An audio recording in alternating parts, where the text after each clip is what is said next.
बहुत बहुत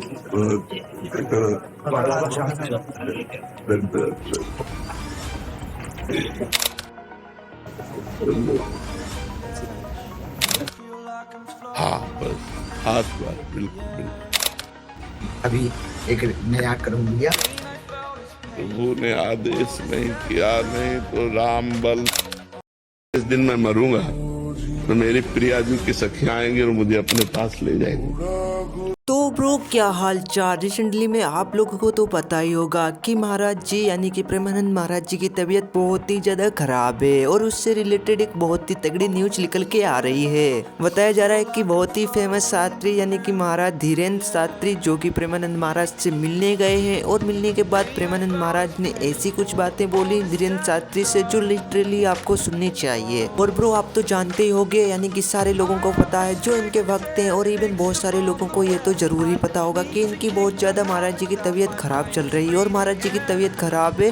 उनकी डेली बेसिस पे उनका डायलिसिस हो रहा है और उन्होंने पद यात्रा को भी स्थगित कर दिया है। रिटलरी उनसे पहले भी एक लोग मिलने आया था यानी कि एलबीएस यादव और बहुत सारे लोग उनसे मिलने आ रहे हैं। और ब्रो सबसे बड़ा ये सवाल उठता है कि महाराज जी की ऐसे में तबीयत क्या बिगड़ रही है या फिर क्या हो रहा है महाराज जी को तभी सारे लोग मिलने आ रहे हैं, आखिर क्या है मुद्दा। और इसी तरीके से धीरेन्द्र शास्त्री भी इनसे मिलने आए और इनके हेल्थ से रिलेटेड बहुत सारी चीज़ें पूछी और बहुत सारी बाबा जी ने भी ऐसी बातें बताई धीरेन्द्र शास्त्री को जो सच में बहुत ही रेयर हैं, जो सारे लोगों को सुननी चाहिए। और पहले तो भाई धीरेन्द्र शास्त्री आते हैं और आने के बाद उनके आश्रम में एकदम से नीचे डाउन हो जाते हैं और डाउन होने के बाद फिर आगे उठ के जाते हैं और उठ के जाने के बाद बाबा जी के गले लग जाते हैं और फिर बाबा जी पे उन्हें थपथपाते हैं और उन्हें मतलब कि एम्ब्रेस करते हैं। और ब्रो चौंकाने वाली बात तो सबसे पहले ये है कि बाबा जी को देखो किस तरीके से उठाया जा रहा है। इससे पता चलता है कि बाबा जी की अभी भी तबीयत सही नहीं है और उनके भाई अभी बहुत ही सख्त ज़रूरत है आराम की।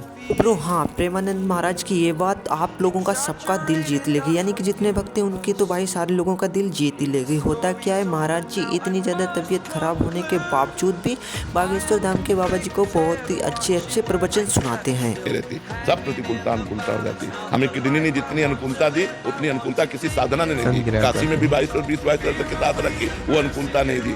और जब किडनी फेल हुई तब वास्तविक शरणागति का बोध हुआ कि आज शरणागति क्या होती है।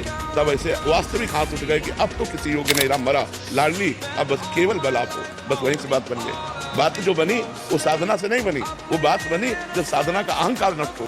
बहुत सारी बात होने के बाद बाबा जी उनसे विदाई लेते हैं और लास्ट में बाबा जी यानी कि बागेश्वर धाम के धीरेन्द्र शास्त्री वो अपने झोले से भगवान जी की मूर्ति निकालते हैं यानी कि हनुमान जी की और बाबा जी को दर्शन कराते हैं यानी कि प्रेमानंद महाराज को। उसके बाद में वो लोग विदाई लेते हैं। और ब्रो इससे कुछ और भी स्पष्ट होता है कि यानी कि भाई बाबा जी की तबीयत थोड़ी बहुत तो अच्छी हुई है जिससे कि उन्होंने अच्छे से मिले और इस तरीके से एक्साइटमेंट में अपने प्रवचन को सुना पाए।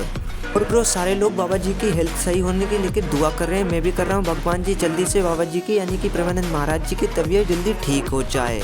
तो आपका इस मुद्दे पे क्या कहना है। ऐसी स्थिति में महाराज जी को मिलके उसको प्रवचन सुनाना या फिर बहुत सारी बातें बताना सही है या फिर नहीं, या फिर आराम की ज़रूरत है। इस मुद्दे पर आपका क्या कहना है कमेंट में जरूर बता के जाना। और जान से पहले वीडियो को लाइक, चैनल को सब्सक्राइब कर देना ऐसी ट्रेंडिंग अपडेट के लिए। हाँ सब्सक्राइब करो और ही तगड़ी सी वीडियो लाऊंगा। और अगर सच्चे दिल से आप प्रेमानंद महाराज जी को पसंद करते हो तो कमेंट में जय श्री राम या जय श्री राधा रानी या फिर जय श्री राधे राधे लिख के जरूर जाना। तब तक के लिए बाय, सब्सक्राइब कर लो और ट्रेंडिंग अपडेट के लिए।